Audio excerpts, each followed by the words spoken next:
Shalom. This week we read a portion of Toldot beginning in Genesis 25. And as the parsha opens, we learn something about the power of prayer. Perhaps this is a good opportunity for us to consider something of a novel approach to our conception of prayer. Well, what is the whole concept of our engaging in prayer? Is God doing us a favor? And our attitude is, maybe He'll answer, maybe He won't answer. One of the questions that we could raise based on this week's opening sentence, this week's parsha, really is, what is God's attitude about our prayer? First of all, one of the biggest challenges that we really face when we consider the subject of prayer is that for many of us, it's really kind of like a last resort.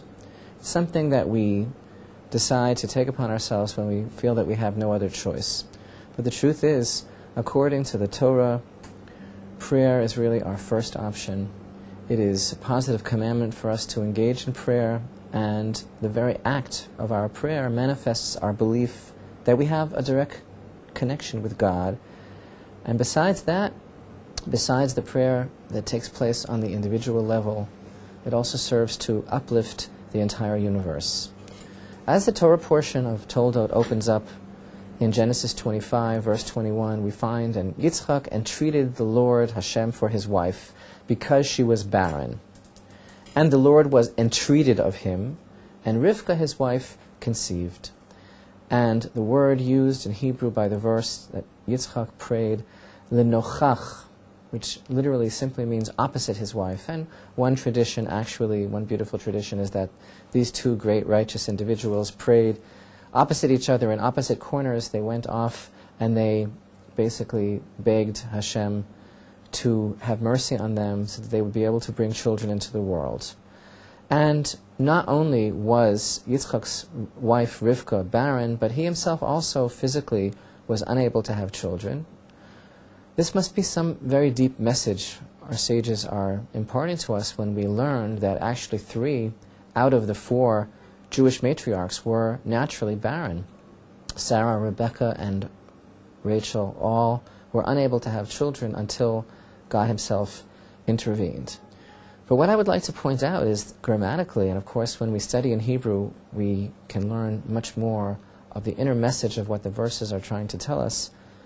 The verse actually should have stated, it would have been more proper grammatically to have stated, and Rivka, his wife, was barren, and Yitzchak entreated because she was barren. In other words, the way the verse itself is formulated, it shows us that Rivka's state of barrenness was not the reason for the prayer. Rather, the prayer was the reason for her barrenness. In other words, she was only barren, she was only unable to conceive so that both of them would be occupied with prayer. And thus the verse mentions the aspect of prayer, which is the main thing, first, because it was for the sake of prayer that she was barren, not the opposite. This actually conjures up the teaching of our sages that the Holy One, blessed be He, has a desire, as it were, has a craving, has a longing and a yearning to hear the prayers of the righteous.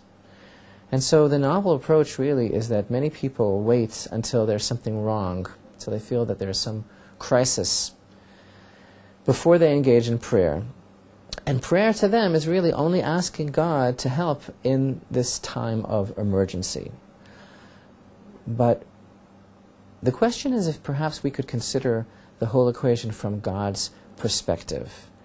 Because in that case, what our sages are really teaching us is that perhaps the whole reason for the circumstances that we find ourselves in is actually to remind us, to encourage us, to lead us, and in fact to force us to prayer, because God Himself desires, as it were, to hear our prayer.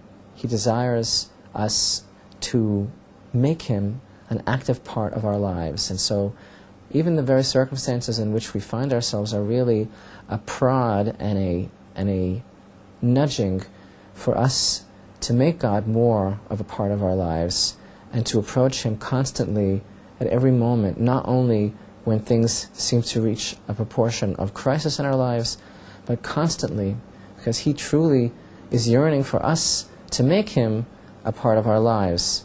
Just as we seek Him to be part of our lives, He also would like to hear from us, would like to receive a sign of life from us, that we indeed consider Him to be there and listening. And this is one of the great lessons that we learn from the prayers of Yitzchak and Rivka.